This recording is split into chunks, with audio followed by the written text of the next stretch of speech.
the greats, the YouTube greats have learned this, and most people haven't learned this yet. And guess what it is?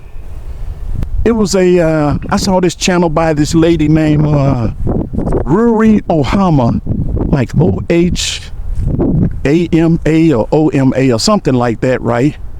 I would say go look at her channel, give her some some views and subscribes and stuff.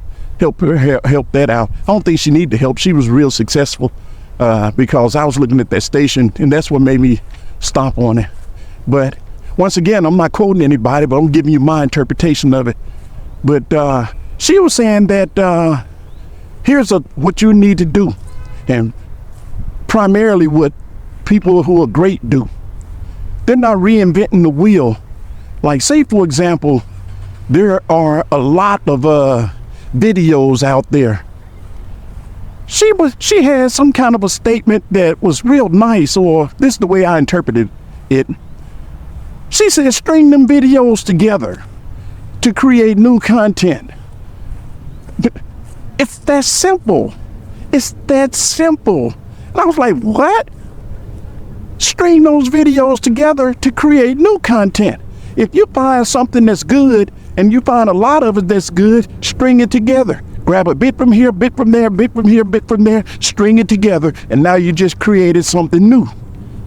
And I'm like, man, how can these people have these brilliant ideas? And when I hear them, they sound so simple. I'm like, how come I didn't think of that? Huh? How come I didn't think of that? And that's probably why they're successful. They're able to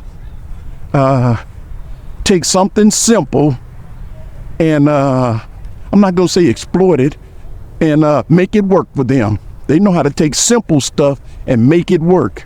And everybody else, like me, be taking stuff and making it all complex and trying to make this and that, A lot of times, you can just take a little bitty simple stuff and thread that stuff together and you have something new. And man, I tell you what, that was a great idea too.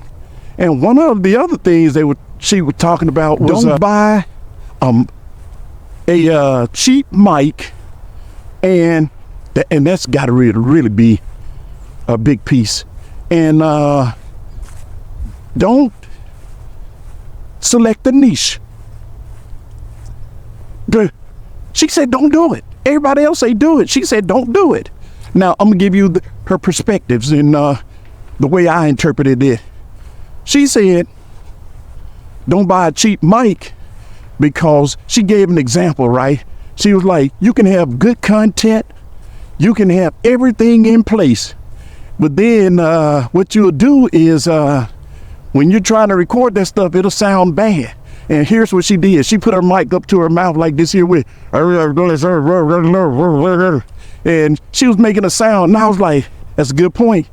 You can have the perfect video, the perfect content, be in the perfect space, but if it's not coming through clearly to people and they can't hear it clearly, boy, you just lost your opportunity. And it was right in front of you. You had it right in your hand. And she said, whatever you do, don't buy.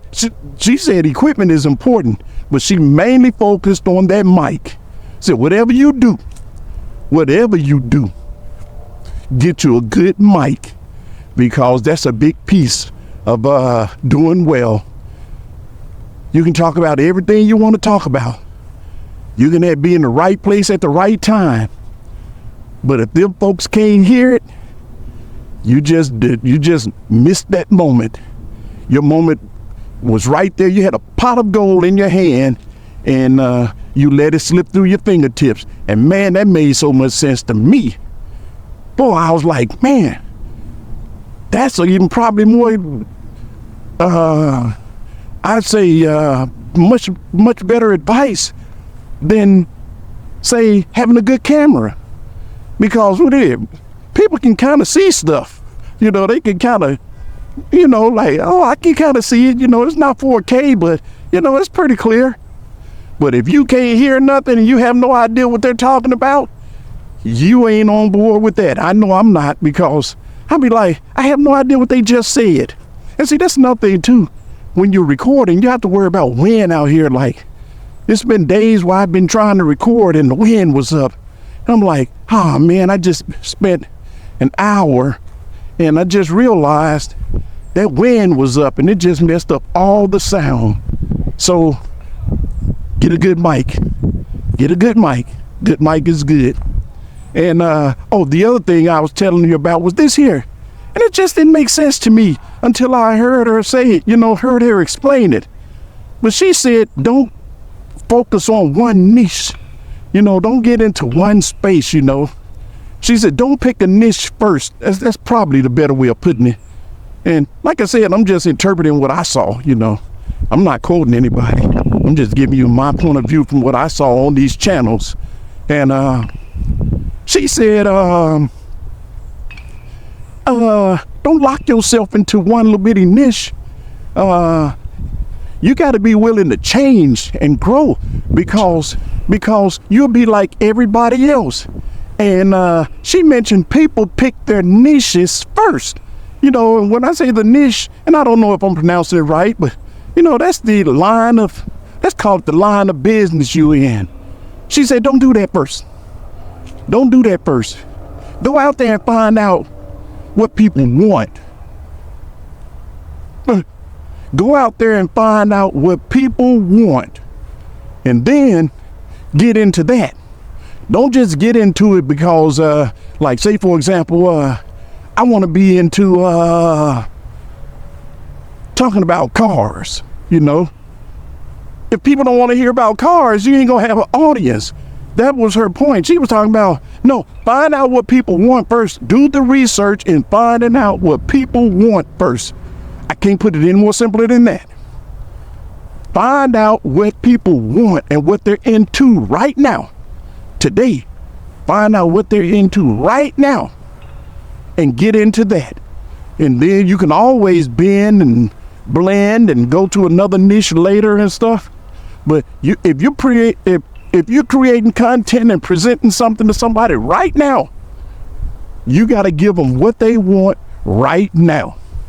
And I'm like, man, it's easy to get locked in on something, and just be stuck there, even if it's not working. You'll be like, nah, this is what I do.